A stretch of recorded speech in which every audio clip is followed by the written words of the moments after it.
김승열 변호사. 다양한 특허 침해 유형 이해를. 4차 산업혁명 시대 지식재산권 중 가장 중요한 특허와 관련해 어떤 행위가 특허 침해로 인정받는지에 대한 이해가 의외로 미흡하다. 특허 침해 행위를 간단히 설명하면 특허권자 승낙을 받지 않고 특허 발명을 실시하는 행위를 말한다. 이러한 침해 행위는 직접 특허 발명을 실시하는 직접 침해와 특허 발명에만 사용되는 물품을 제조 판매하는 것처럼 특허 발명을 실질적으로 침해하는 간접 침해로 나뉜다. 간접 침해의 법적 효과도 직접 침해와 동일하게 취급한다.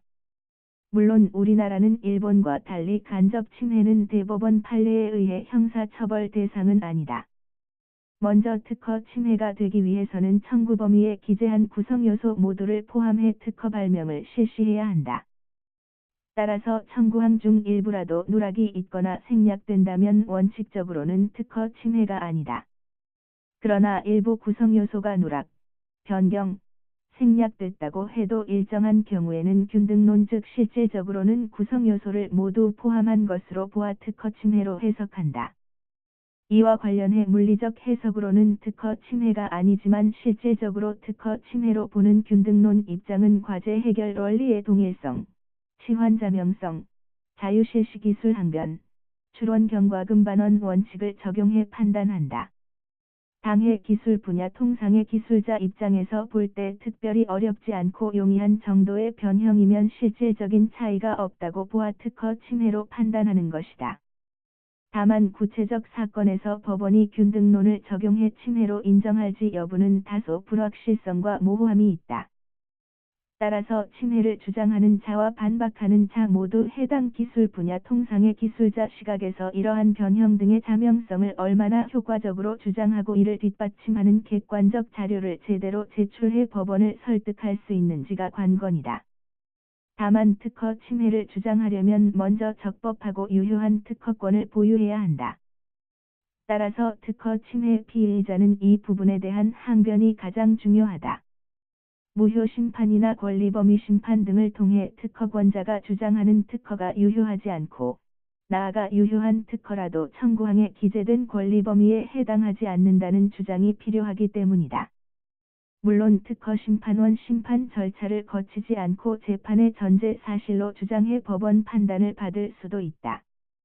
유의할 점은 특허 심판원의 무효 심판이나 권리범위 심판의 결정은 법원을 구속할 수 없다는 점이다. 여기에 근거해 이러한 절차가 중복이기 때문에 폐지해야 한다는 주장도 강력하게 제기되고 있다. 나아가 특허 침해에 의한 손해배상을 청구하려면 위법한 특허 침해 행위로 실제 손해가 발생해야 하고 침해 행위와 실제 손해액 사이에 상당한 인과관계가 추가로 입증돼야 한다. 특허 침해 유형은 앞서 살펴본 바와 같이 물리적 해석상 모든 청구 요소를 실시한 직접 침해 행위와 일부 구성 요소가 변형됐지만 실질적으로는 모든 구성 요소를 실시한 것으로 보는 간접 침해 행위, 균등론을 나뉜다.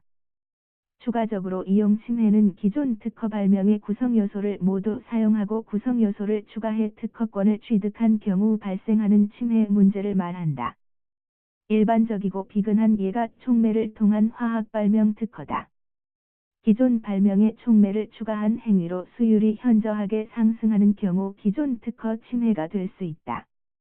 이 경우는 종전 특허권자의 승낙 내지 실시권을 얻거나 크로스 라이선스를 통해 상생을 도모하는 것이 일반적이다.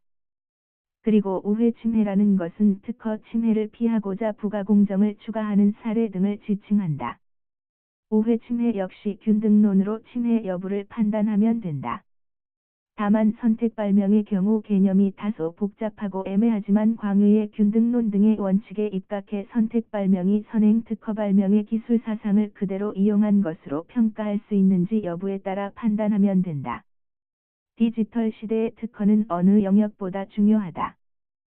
전문적인 부분은 특허 법률 전문가에게 맡기더라도 기본적인 특허 침해 이해는 일반적으로 갖춰야 할 필수 소양이다.